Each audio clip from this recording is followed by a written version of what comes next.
Hello students, welcome to my channel.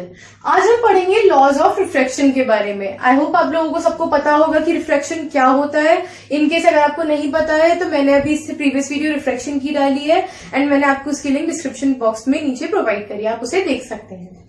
चलिए तो अब हम पढ़ते हैं लॉज ऑफ रिफ्रैक्शन के बारे में। लॉज ऑफ रिफ्रैक्शन क्या होता है? पहला केस, हमारा जो रिफ्रैक्शन होता है एक्चुअली में क्या होता है, अगर कोई हमारे एक प्लेन है जिसके ऊपर और नीचे दो अलग अलग मीडियम्स हैं, ये मीडियम M1 है, ये M2 है, तो अगर इस केस में हमारी कोई एक लाइट रे इस मीडियम से, पहले मीडियम से दूसरे मीडियम में जाती है तो वो रिफ्रैक्ट कर जाती है। इस ट्रांसफर ऑफ लाइट को हम बोलते हैं रिफ्रैक्शन। अब ये रिफ्रैक्शन हम कैसे कंसीडर करते हैं? एक पहले हम एक नॉर्मल कंसीडर कर लेते हैं, एक पैरेलल लाइन कंसीडर कर लेते हैं इस प्लेन की कॉरेस्पॉन्डिंग, एंड इससे हमें ये angle of incidence and angle of refraction मिल जाते हैं। जैसे प्लेन मिरर के केस में होते हैं कि अगर हमारा कोई प्लेन मिरर है तो इसके परपेंडिकुलर लाइन को हम नॉर्मल बोलते हैं, इस पे आने वाली रे को हम इंसिडेंट रे बोलते हैं, एंड इससे रिफ्लेक्ट होकर जाने वाली रे को हम रिफ्लेक्टेड रे बोलते हैं।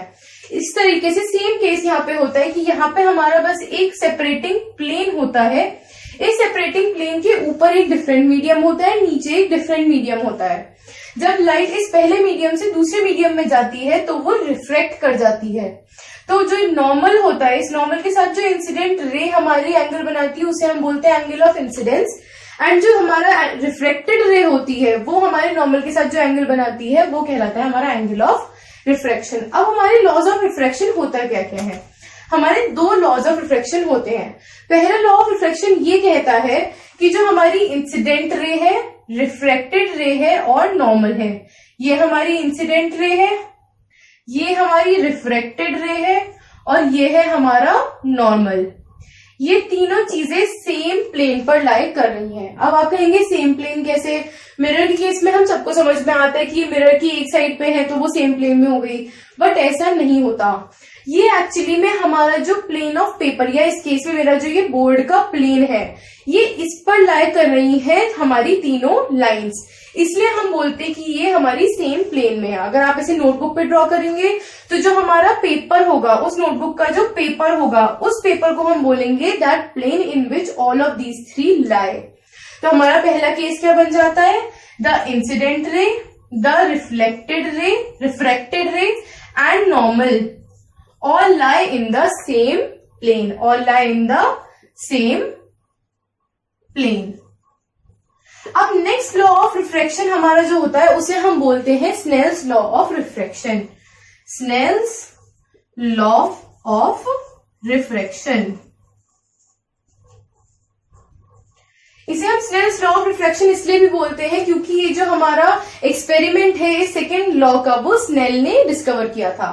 अब ये जो हमारा स्नेल्स लॉ ऑफ रिफ्रैक्शन ये कहता है कि जो हमारा इंसिडेंट एंगल और रिफ्रैक्टेड एंगल होते हैं, इनका जो रेशियो होता है, इन दोनों के साइन का रेशियो एक कांस्टेंट होता है, यानी कि sine of the incident angle to the sine of the refracted angle is a constant.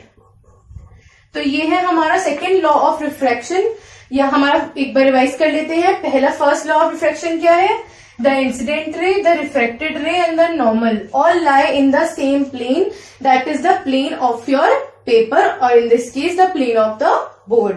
And second होता है हमारा स्नेल्स लॉ ऑफ रिफ्रैक्शन, जिसके according the ratio of the sine of the angle of incidence to the angle of refraction is a constant. ये जो हमारा second law of refraction है, यानी Snell's law of refraction है, ये बहुत ज्यादा इंपॉर्टेंट है, आपको आगे जाके बहुत ज्यादा इसकी नीड पड़ेगी, तो इसे बहुत अच्छे से ध्यान रखिएगा। अगर आपको इन दोनों लॉज में कुछ भी प्रॉब्लम है, कैसे वो आए, कुछ आपको पूछना है तो आप मेरे से कमेंट सेक्शन में पूछ सकते हैं।